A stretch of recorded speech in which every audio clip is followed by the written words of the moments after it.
बिस्मिल्लाहिर्रहमानिर्रहीम। अस्सलाम वालेकुम नाज़रीन, आप यूट्यूब चैनल देख रहे हैं। मैं इमरान खान हूँ। राना सनाउल्लाह के स्टेटमेंट के बाद या हुकूमत की धमकियों के बाद अब जमायमा खान का बयान सामने आया। ये इमरान खान साहब की साबिका अहलिया है और ये इमरान खान साहब के बेटों की वालदा है। यानी जो दो बेटे इमरान खान साहब के वो बरतानिया में, वो इनके पास रहते हैं अपनी माँ के पास। तो वो अब आना चाह रहे थे, पाकिस्तान में भी और अमेरिका भी जा रहे हैं।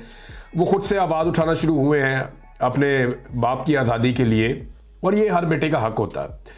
तो इसमें जमायमा ने कहा कि मेरे बेटों को इजाज़त नहीं है कि वो फ़ोन पर अपने बाप से बात कर सकें, और उन्हें जो है एक ऐसी कैद में रखा गया है जहाँ कैद तन्हाई है और 2 साल हो गए हैं।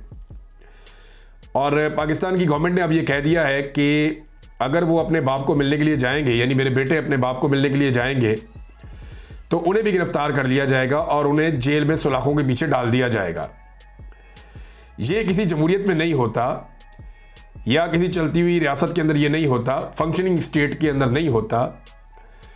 ये सियासत नहीं है, ये एक ज़ाती इंतकाम है। ये जनाब जमायमा खान ने इसके ऊपर एक स्टेटमेंट दिया है। इस स्टेटमेंट को लेकर बड़ा रोला पाकिस्तान में पड़ा हुआ है। PMLN भी इस पर बात कर रही है, बाकी जमातें भी इस पर बात कर रही हैं।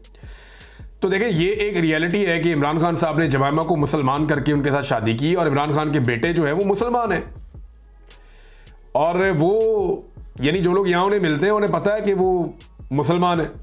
अब मैं इसके बारे में ज़्यादा बात करना नहीं चाहता, लेकिन उनका बाप मुसलमान है, वो भी मुसलमान है। उनके ऊपर एलिगेशन लगाते हैं जी ये यहूदी है। सारी ज़िंदगी इमरान खान पे भी एलिगेशन लगाया कि ये कोई यहूदियों का एजेंट है। लेकिन आप ये देखें ना कि हुआ क्या। अभी इसराइल को तस्लीम करने की बात कौन कर रहा है इस वक्त? तो ये इसराइल के खिलाफ किसी किस्म का मुजाहरा पाकिस्तान में नहीं होने देते, बल्कि टीवी चैनल में अपने टाउट्स के जरिए से और डिफरेंट लोगों के जरिए से ये ओपिनियन बना रहे हैं कि कभी कोई बात कर देता है, कभी कोई बात कर देता है, कभी इनके वुज़रा आकर बैठ जाते हैं, अब्राहम अकॉर्ड के ऊपर बात करते हैं। तो ये मजहब को भी इमरान खान के खिलाफ इस्तेमाल करते हैं, बार बार करते हैं, अपनी ज़ाती फ़ायदे के लिए करते हैं, और ये पुराना तरीक़ाकार है, कोई नई बात नहीं है। अब जमायमा खान का स्टेटमेंट आया तो उनके ऊपर अटैक किया जा रहा है। पहले ये कहते थे कि इमरान खान के बेटे क्यों नहीं आते एहतजाज करने के लिए, आप कहते हैं वो बेटे क्यों आ रहे हैं एहतजाज करने के लिए। ये किसी तरफ भी खड़े नहीं होते।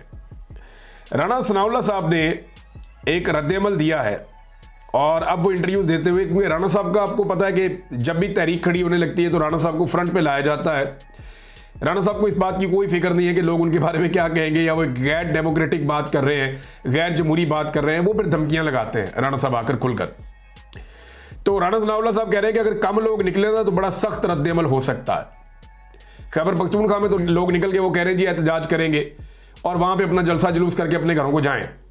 लेकिन राना साहब का ये कहना है कि बाकी जगहों पे जहाँ तीनों सूबों में लोग निकलेंगे, हम उन्हें मारेंगे, उन्हें गिरफ्तार करेंगे, पुलिस उनको नहीं छोड़ेगी, उनको नताइज बर्दाश्त करने पड़ेंगे या नताइज का सामना करना पड़ेगा, उनके लिए ठीक नहीं होगा। ये राना सनाउल्लाह साहब ने बाकायदा धमकी वाला स्टेटमेंट देना शुरू कर दिया। आने वाले दिनों में आप देखेंगे धमकियां बढ़ती चली जाएंगी, जैसे जैसे पाकिस्तान तहरीक इंसाफ की तहरीक जो है वो ऊपर की तरफ जाएगी। हालात नाजरीन इनके ये हैं कि इमरान खान के खिलाफ जो गवाह था ना पुलिस वाला, उसका आप काम चेक करें, उसने गवाही दी है, और जो गवाही दी है वो गवाही सुन के आप अपना सर पकड़ के बैठ जाएंगे कि ये किस तरह के लोगों को इन्होंने इमरान खान के पीछे लगाया है। यानी जिस पुलिस एहलकार ने भेस बदल के ये कहा था कि मैं भेस बदल के इमरान खान के घर में दाखिल हो गया, मैं गया जाके मैं कमरे के अंदर कहीं छुप गया, इमरान खान को पता ही नहीं चला, उसने पूरी प्लानिंग की 9 मई की, मैंने वो प्लानिंग सुन ली, मैं ऐनी शाहिद हूं, मैं गवाह हूं। इसको ये पता ही नहीं है कि इमरान खान के कमरे के अंदर 2, 4, 5 लोग ही आते थे, बाज़ औक़ात ज़्यादा लोग भी बैठ जाते थे, लेकिन वहां जाने के लिए 3 दरवाजों से गुजरना पड़ता था, एक एक बंदे का नाम वो पढ़ते थे, अंदर जाने का तो रास्ता ही कोई नहीं है। कोई बंदा बाहर वाला तो अंदर जा ही नहीं सकता, ये कोई मजाक थोड़ी है, कोई भी मुंह उठाएगा अंदर जाके बैठ जाएगा। अब इस बंदे का एक और स्टेटमेंट देखें जो बड़ा ही इंटरेस्टिंग है, जो इसने अदालत में दिया। इस बंदे ने अदालत को बताया, ये मोहम्मद उमैर साहब है जर्नलिस्ट जिन्होंने खबर रिपोर्ट की, बड़ी मजेदार है। इस बंदे ने अदालत को बताया, पुलिस एहलकार ने जो भेस बदल के गया था ज़मान पार्क में, उसने कहा जी ज़मान पार्क के गेट से जो दरवाजे का फासला है, इमरान खान के अंदर वाले दरवाजे का और बाहर वाले गेट का जो फासला है वो जनाब 400 मीटर है। यानी ये बंदा कभी मेरे ख्याल में ज़मान पार्क गया ही नहीं। इमरान खान का टोटल घर 100 मीटर का नहीं होगा, बल्कि ये गेट की बात कर रहे हैं। जो बाहर बैरियर लगा हुआ था ना सड़क के ऊपर, वहां से लेके आपने इमरान खान तक जाना है ना, तो मैक्सिमम फासला आपका 100 मीटर बनता होगा, मैक्सिमम 100 मीटर बनता होगा। इसने 400 मीटर बताया। लगता है इसने रावण में ड्यूटी की हुई है, क्योंकि रायगढ़ में मियाँ साहब के गेट से लेके उनके घर तक 400 मीटर बनते होंगे, या चलो अगर कोई बनी गाला चले जाए तो वहां पे हो सकता है इतना फासला बन जाए इमरान खान के घर तक पहुंचने के लिए या पिछले हिस्से में घर के पहुंचने के लिए। लेकिन इतना फासला यहां जमान पार्क में तो है ही नहीं। जमान पार्क में तो आप ये दरवाजे से एंटर होते हैं, ये सामने दूसरा दरवाजा है, 100 फुट होगा मेरे ख्याल में फासला, 30 मीटर मेरे ख्याल में, 25-30 मीटर, या शायद इससे भी कम फासला होगा। बिल्कुल सामने तो वो है। यानी यहां पे लड़के क्रिकेट खेलते थे, एक विकेट जितना फासला है टोटल, कि उधर से बॉलिंग करते थे एक दरवाजे से और सामने वाले गेट पे वो खेल लेते थे।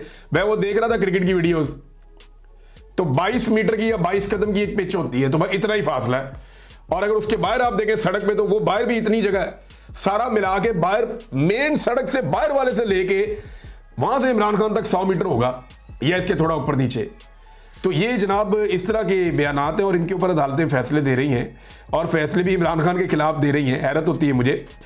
नाज़रीन, खैबर पख्तूनख्वा में सेनेट का इलेक्शन होना है, तो इंसानों की मंडी लगाने की तैयारी कर ली गई है, लेकिन हुकूमत की एक कोशिश है और वो ये कोशिश करेंगे कि बिला मुकाबला सेनेटर्स बन जाएं। इसके लिए वो अपने कुछ सेनेटर जो है, यानी वो ये सोचने के लिए तैयार है कि ठीक है, अगर एक PMLN को मिल जाए, एक पीपल्स पार्टी को मिल जाए, एक फजलुर रहमान को मिल जाए, कोई एक अदा और भी इनको मिल जाए, तो चलो बाकी सेनेटर PTI को मिल जाए।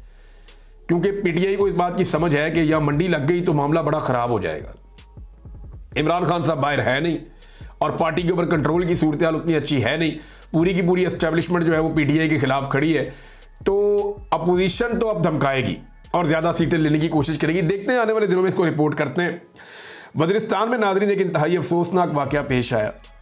एक तो पहले आप ये देख लें कि जनूबी वज़ीरिस्तान के अंदर अमन जरगा हुआ, बहुत बड़ी तादाद में वज़ीरिस्तान के शहरी निकले, वो आए और आकर बैठे।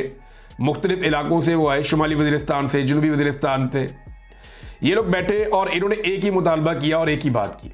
इन सब ने मुत्तफ़िका तौर पे ड्रोन हमलों की मुखालफत की है और इन तमाम ने मुत्तफ़िका तौर पे फ़ौजी ऑपरेशन नामंजूर का नारा लगाया कि किसी सूरत भी फ़ौजी ऑपरेशन नहीं होगा, हम अपने इलाके में फ़ौजी ऑपरेशन नहीं करने देंगे।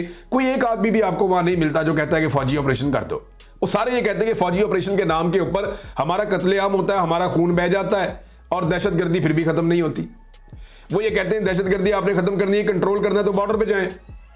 वो ये कहते हैं कि हमारी मादनियात और हमारे वसाइल पे कब्जे की ये लड़ाई है और ये लड़ाई जो है वो हमारे लिए नहीं है, हमारे अमन के लिए नहीं है, ये कब्जे की लड़ाई है। लिहाजा वो इकट्ठे होकर आ गए और उन्होंने कहा जी फ़ौजी ऑपरेशन नामंजूर, हम फ़ौजी ऑपरेशन नहीं होने देंगे। अब नाज़रीन, एक रहनुमा है मौलाना खान ज़ेब साहब, इनका ताल्लुक ANP से है।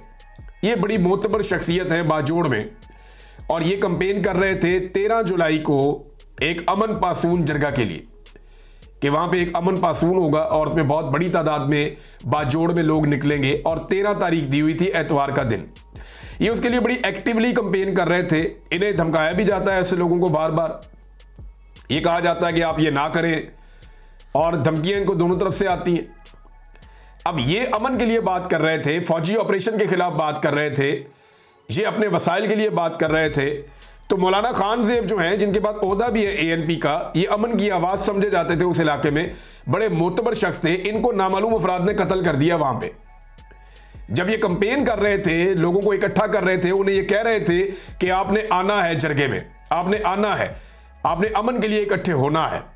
तो ये उसके लिए कंपेन कर रहे थे अमन पासून के लिए, लेकिन हुआ क्या, इन्हें जनाब सड़क के ऊपर नामालूम अफराद ने कत्ल कर दिया, 2 लोग शहीद हो गए।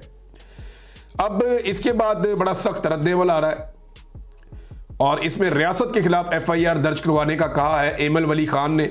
एमल वली खान का गुस्सा जल्दी ठंडा हो जाता है, वो एस्टेब्लिशमेंट को पता है कैसे ठंडा करना है, वो इन्हें ठंडा तो कर लेंगे, लेकिन ये इंतहाई अफसोसनाक वाकया है और एक अमन की और आवाज़ को खामोश करवा दिया गया है। खैबर पख्तूनख्वा के कबायली इलाकों को ज़बरदस्ती ऑपरेशन की तरफ धकेला जा रहा है, जबकि खैबर पख्तूनख्वा के अवाम सरापा एहतजाज है कि किसी सूरत हम यहाँ पे ऑपरेशन नहीं होने देंगे।